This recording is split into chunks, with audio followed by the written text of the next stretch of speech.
Hello and welcome. My name is Megan Lucky, and this is A Lucky Life. Come along with me as I try and get to know myself better and hopefully help you get to know yourself better too.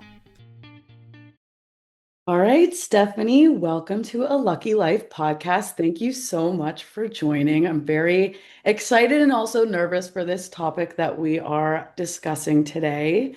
For those of you listening, Stephanie and I are actually in a class together, and we are doing this podcast for our class today. It is a class on stigma in mental health topics. And Stephanie is an expert. Well, I think she's an expert on suicide prevention, and she's been working on it in her life for the last 6 years. And I'm very excited to welcome her. She is a native Angelino. Am I saying that right? Okay, good. Who has been working in this, like I said, for the last 6 years.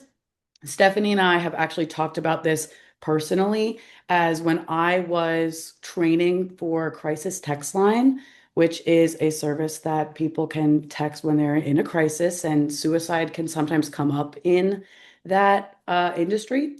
So it was something that I was learning about, and I was very confused by it. And I knew Stephanie was in this field. So we had mentioned it and we talked about it a little bit. And I had realized how many of my preconceived notions around how to speak about suicide were wrong. And I just feel like this is such an important conversation to have because there's so much stigma around it. And we need to start having that conversation. So thank you for joining us. And I'm really excited to let you kind of take the reins here because, like I said, I am not the expert. And I feel like you have so much good insight to share. You're amazing at holding so much space and love for teaching people how to be better at communicating around it. So take it away. I would love to start actually by talking about the language and how the language that we use around suicide actually shapes the stigma and what some shifts are that people can make in their language to kind of reduce that stigma.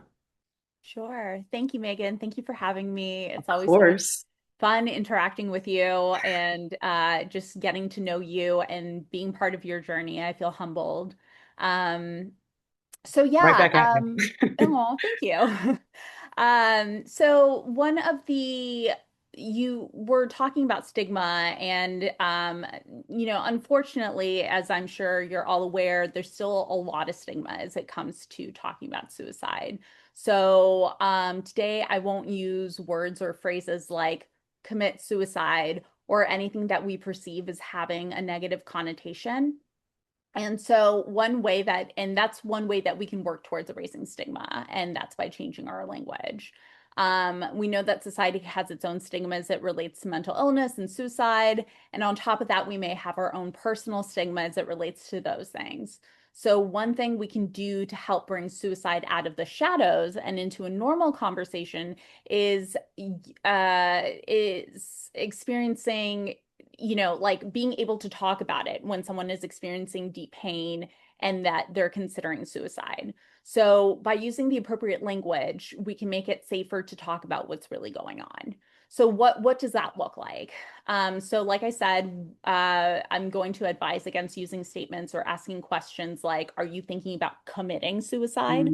Mm, Instead, if you're worried about someone, we encourage you to ask them, are you thinking about suicide? A nice mm, direct question, taking mm. out the word committing, because committing it implies that somebody is doing something criminal. I was And just there's, about to ask that. That yeah, is, yeah, yeah. that's an important distinction that I wouldn't have known because again, it's been used so widely for a long Yes. time, that word. So it's super helpful to understand that.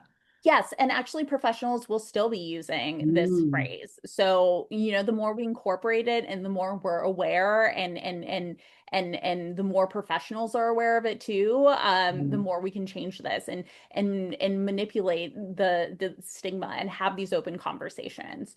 So instead, if you're, like I said, if you're worried about someone, you can ask them, are you thinking about suicide? mhm, And then instead of saying, yeah, she committed suicide, you can say, yeah, she died by suicide. Um, and if you know someone who attempted suicide and survived their attempt, we don't want to say that this person failed at their attempt. mm, Instead, we want to say they survived the attempt. Mm. So as you can Well, imagine, stigma makes it really hard to recognize suicide. can I ask too Yeah. what that distinction, can you explain that distinction too, like surviving and why that's important to say? Yeah, so there, one if we say like they failed their attempt, we're Yeah, that's making all, that's negative. yeah, we're pulling down the person. We're saying like you failed at this, right? As if Mm-hmm. that was the standard that we want to hold them to, right? Yeah. So you surviving an attempt makes empowers the person. Yeah, it's so empowerment based. Yeah. Thank you. Yeah, When for sure. and how do we recognize what suicide actually looks like? I'm glad you say this because this is kind of like a loaded answer. Yeah. So to understand that, we have to look at both risk and protective factors. So what is a risk factor is something that increases a person's risk and therefore increases their capability of acting on thoughts of suicide. Mm, So we'll see certain behaviors or characteristics that just in of themselves increase the risk for suicide, which is why they're considered risk factors. And so some of these like include being part of the LGBTQIA community that right. has like studies have shown that being part of that community carries an increased risk. Right. People who tend to be perfectionists can be at higher risk because there's not as large of a Mm, margin of error if something happens. mm, Um, Impulsivity or isolation can put the person at an elevated risk. mhm, Having a recent crisis or current stressors. People can get to a point where stressors can get so overwhelming and the person can consider suicide as an option, taking mm, into account the full picture. mhm. Lastly, family history can also increase someone's risk. A prior suicide attempt can also increase someone's risk, and the research shows that somebody who has previously attempted suicide um, is at 8 times a higher risk Wow. to try again and die by suicide. That's that's a lot. And you mentioned earlier protective factors and things that may be the opposite of a risk factor and may actually help prevent someone, or I guess are more of a buffer. How would you explain A, what a protective factor is, and B, what some of them look like?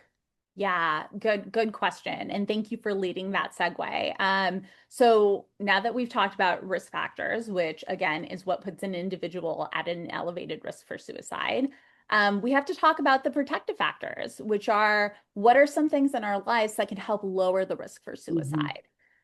So there are internal, external, there's access to care and effective treatment. Under internal things, we have internal resources and things within ourselves. So, different coping skills, deep breathing, grounding exercises. Um, Another internal resource that can lower someone's risk is really identifying their sense of purpose. And then for external, we have that can help lower the risk for suicide.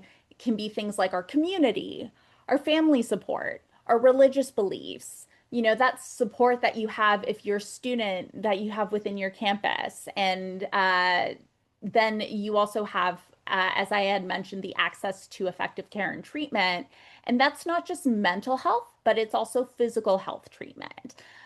We have to look at our whole body. Mm. Like mental illness can impact our physical state, and our physical state can impact our mental state. I feel like a lot of people don't understand that too. It's all connected, so it's all part of the bigger picture, like you mentioned earlier. Yes. Now, what are some warning signs to look out for when being concerned about someone in your life that may be, exhibiting some signs? What would some of those signs look like?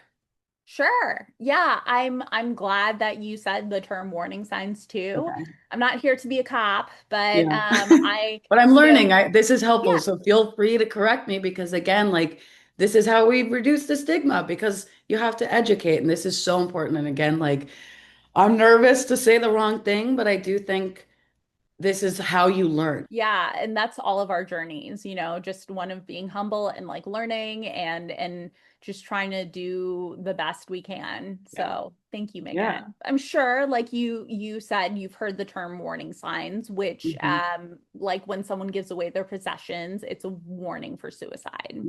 Okay. Um, so in an effort to use less stigmatizing language, I encourage you to use the word invitation. Mm. So if I'm giving out my belongings, and we know Mhm. that can be a sign for suicide, and if I'm Mhm. doing that, that's me inviting you to talk To to me be about what I'm curious. doing. Got it. Yeah, okay. Curiosity, to meet you with curiosity. Yes, Okay. absolutely. That's the C word for me, like the Yes, good C word. yes. Instead of judgment or like bringing that and like the energy of like immediate like panic too, I feel like there's a balance between curiosity is always better. I feel like whenever you show like compassion and curiosity, that's the magical stuff. Whether it's suicide or other mental health issues that we're learning about in school, like I feel Yeah, like using compassion and curiosity to make someone feel seen and heard is where it's at. It's 100%. it's hard to do, but I'm thank you for teaching us how. Oh my gosh. It's like I said, it's a journey. We're all just trying Mm, to do our best in learning that. But something that is helpful is knowing again what those signs are, those yeah. invitations, so that you're like, oh, this is a sign for me to be curious. Yeah. So other things that you might see are, for example, a change in someone's appearance. Mhm. If you know or you yourself are used to really putting time into your appearance and looking clean and like having unwrinkled clothes and making sure your hair is put together nicely. Um, and then all of a sudden there's a change in this that can Mhm. tell us that a person might be going through a difficult time. And then it can be an invitation to talk about what's going on. And you can even go so far as asking them if they're having thoughts of suicide. The other thing is we might hear statements that someone might be thinking about suicide. So statements like, I just don't see what the point is, or I'm not going to be here next year anyways, Mm. or I just want to die, or Mm. the world would be better off without me, or I just don't care. Mm. Um, so some of the statements that we can hear can sound ambiguous, Mhm. and we might think, yeah, this person is thinking about suicide, but maybe they're not. Right. Yeah. I was going to ask about that too, because I feel like that is where a lot of people then aren't willing to be curious, or they get scared, or they're like, oh, they're joking, or they're not being serious. And this is what I was saying earlier about like my hesitation in the past has been, oh, I don't want to like encourage it or Mhm. feel like if I'm direct about it, or if I do get curious about it, like I'm encouraging it in any way. And I think that's something you have really helped me understand, that it's actually a way to help them feel less alone. And Yes. like you said, recognizing these invitations and being like curious and just double checking is worth it, because you don't know if they're joking or not, and you don't know if they're actually really in need of someone to bring it up directly. So that's like, so I feel like this is so important for people to understand. Like, do check in when you start to hear some of these things, because these things are common. People say this, Definitely more common than signs, people think. these Um, invitations. and I think, one thing that we had talked about in class was that for me, for example, until someone in my community died by suicide, Yeah. I did not realize that so many of my close friends had experienced at some point in their lives suicidal ideation. Yeah, And that's when it exactly. came out, right? And Wow. I had known these people for 20 years and we're Yeah. very close. We tell each other everything. Right. And yet this highly stigmatized topic had not been Exactly. discussed, even though Exactly. I work in suicide prevention and I talk about Right. suicide all day long. Wow. So it's actually very common, not to say that because it's common, you don't pay attention to it. Right. Want to check in and I think you nailed it, Megan, when you said, like the best thing to do is to get clarification. Yeah. And we can use someone's invitation to segue to ask about suicide. We Yeah. can say, hey, the other day you said FML, like, I just don't see what the point is. I want to give up. Right. And Exactly. yeah, and sometimes when people say that, they can be thinking about suicide. Is that something you've been thinking about? So we can use those invitations that we're observing as a way to directly ask about suicide. Mm. See, that's so important, and I really, really appreciate that. And going back to kind of the language, and as we're talking about invitations, how so the word invitation is more intentional than signs, but what is it an invitation to? Like, can you explain a little bit more about that language? Yeah, yeah. So when someone is given an invitation, it's really an invitation for us. If Mm, you're worried or concerned about someone, to ask about suicide. mhm, And you can ask directly by saying, are you thinking about suicide? Are you mm. thinking of killing yourself? And like I said, you're going to want to ask very directly. And that's Yeah, very uncomfortable, especially yeah. if you're not like used to asking things Yes. directly. Like That's you'll I feel, felt yeah, a huge like adjustment that I've like doing this training. And again, we've talked about how much imposter syndrome I still have going into it because I don't want to mess it up. Like I feel like it's so new to me. Like this, the way of explaining and being direct about it yeah, is something I never learned. And again, like whether you're in the profession or not, like it's so good that we can learn about this and understand how, and it's okay to be direct and you should yeah, be direct, and getting yeah. over that hump is so important. Yes. And I will bring in I want to continue talking about Yeah. how to ask directly, but Yeah, before yeah. that, I want to bring in something that harkens back to the conversation you and I first had about Yeah. your CTL crisis Yeah. text line Yeah. anxiety that you were having. Yes. And something I remember telling you, talking to someone about suicide who is experiencing suicidal ideation will not make them more likely to kill Yes. themselves. Yes, And I exactly. think that for you was something Huge. that like turned on this light bulb and you're like, Yes. wait, I'm not going to make it worse. Yes. Yes. So I did want to bring that up because Hmm. that's probably something your listeners are also thinking like, Exactly. okay, I feel awkward. What if I make this worse? Yes. Yeah, It's because it feels there's so much more gravity to a conversation like this than any other conversation probably anyone ever has. So that's why I feel like there is so much stigma around how to speak about it. And that's why, again, like, thank you so much for sharing and being open about it because we don't talk about it enough. exactly. Yes. So how And would we so, know? Like again, it's just it's bringing it to the light. Again, I don't know how I didn't put it together before because it makes so much sense that like bringing it up and yeah, allowing the conversation to be had. Of yeah. course, it has got to have some healing qualities too because keeping it hidden is a part of the problem. Yes, 100%. And like we were saying, you want to ask directly, and it's going to Hmm. be hard, but Right. ask directly. You'll want to respond with empathy and Yeah. respect and Yeah. And remain there's of course non-judgmental and sensitivity. calm. Right. Yeah. And like you can, this exercise of empathy of like putting yourself in someone else's like you can imagine what it's like to be on the receiving end of that, and it would be Yeah. really comforting. If you want, I have some like sample things that you can I say. would love, absolutely. That was going to be my next question. How do we respond to these invitations? Okay, yeah. Or how So, do we double click and be curious with yeah, yeah, sensitivity and be direct with that sensitivity? sure. So, in terms of how to ask, Hmm. um, we will want to say, for example, I'm really concerned about your safety. Yeah. Are you thinking of killing yourself? Hmm. Right? Yeah. Simple, direct. Compassionate, Yes. curious. Or when you say X, whatever Hmm. it is that they're saying, Hmm. do you mean that you're thinking of killing yourself? Clarifying. Yes, exactly. Or sometimes when people blank, Hmm. their action or whatnot, Right. they're thinking about suicide. Is that something you're Like thinking giving away about? their items or something else that you Yeah, mentioned. Yeah. Okay. exactly. And you can ask, what's happening today that caused you to think about suicide, Mhm. right? If they like respond to say, yes, I'm thinking about it, or if they come out on their own to say that. Yes, So that would be exactly. kind of like a follow-up. Yes, exactly, Got exactly. it.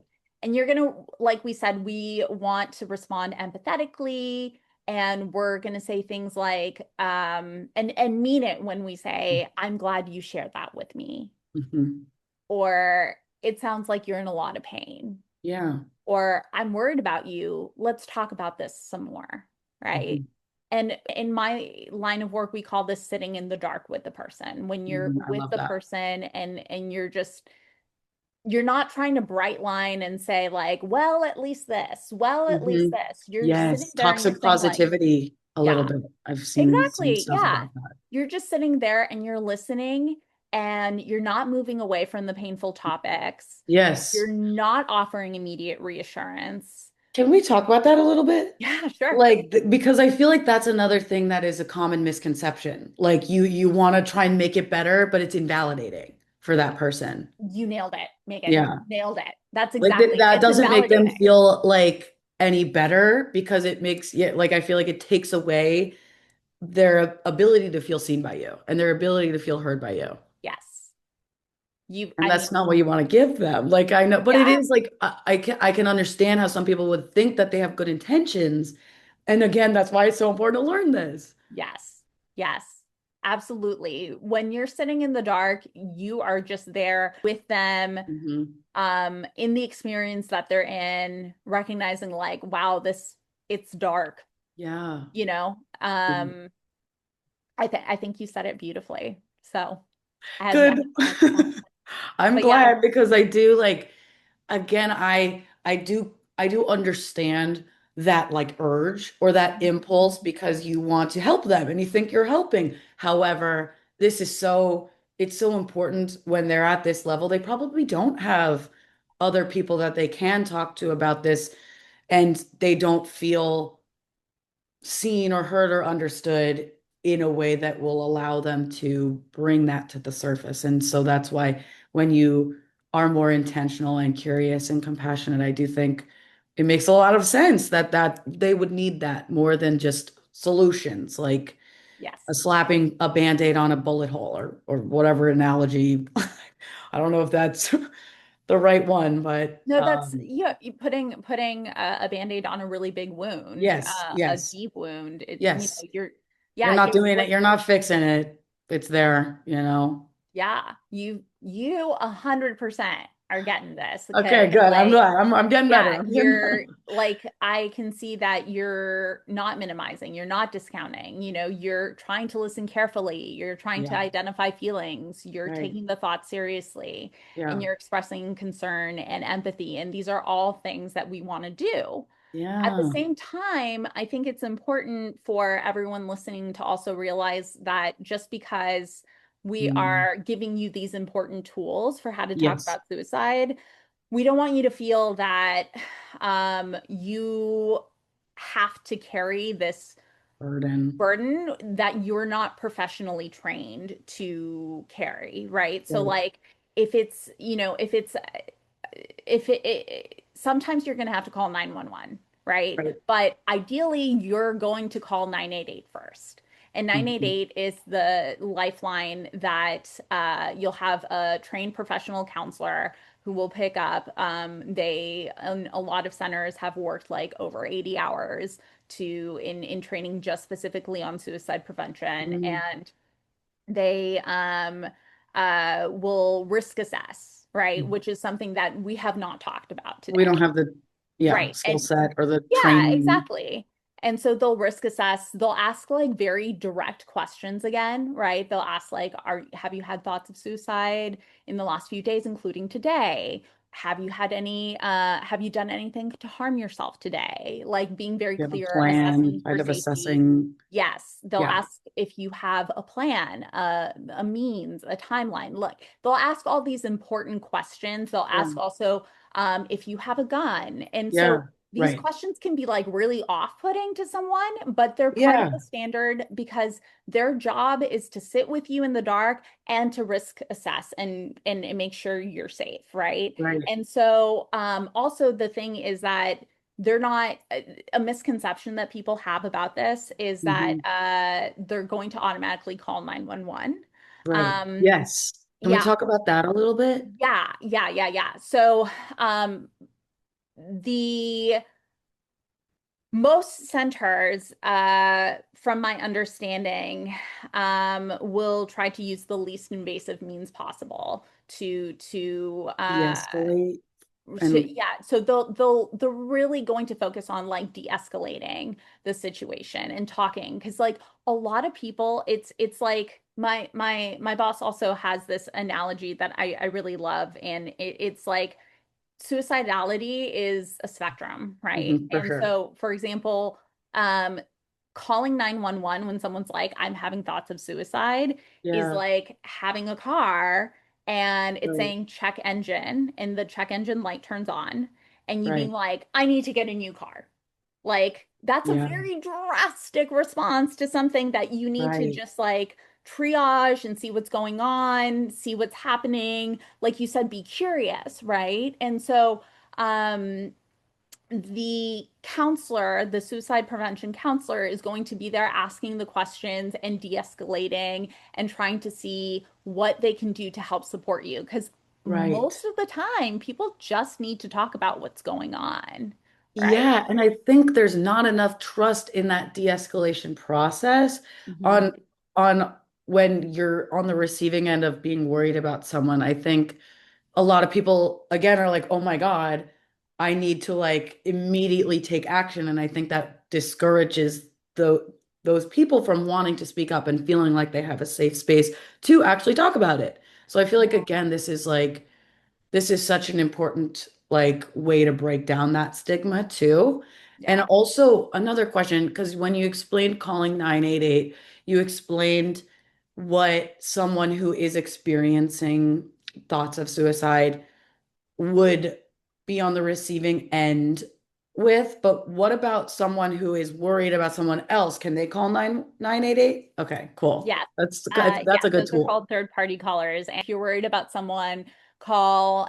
They're there to support you and also Mhm. help give you kind of like tips on how to first, they're going to say have them reach out to 988, but they're Mhm. also going to help Yeah. arm you You with deal with like, it. Yeah. yeah, exactly. And Take a so, little burden yeah, off because I do think also, like you said, like feeling that burden makes also people want to avoid it. And so knowing that you have these tools that aren't immediate escalation, I think is very helpful. And so thank you for, because I don't know if I, like, at least for most of my life, I don't know if I knew about 988. So I think this is so important to talk about because I would probably call 911 or if I really was yeah, concerned. So I think it's good to know there are stations that are more equipped for handling the nuance. yeah, yeah, exactly. Yeah. Yeah. Great.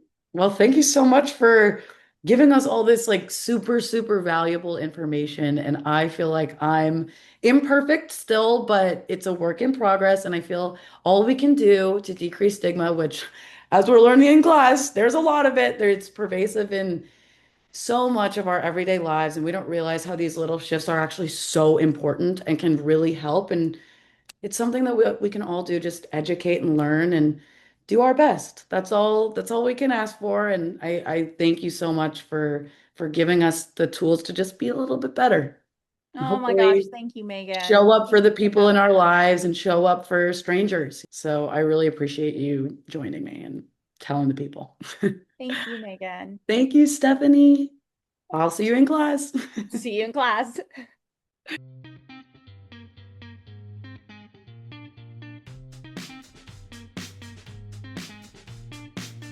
Hello and welcome. My name is Megan Lucky, and this is A Lucky Life. Come along with me as I try and get to know myself better and hopefully help you get to know yourself better too.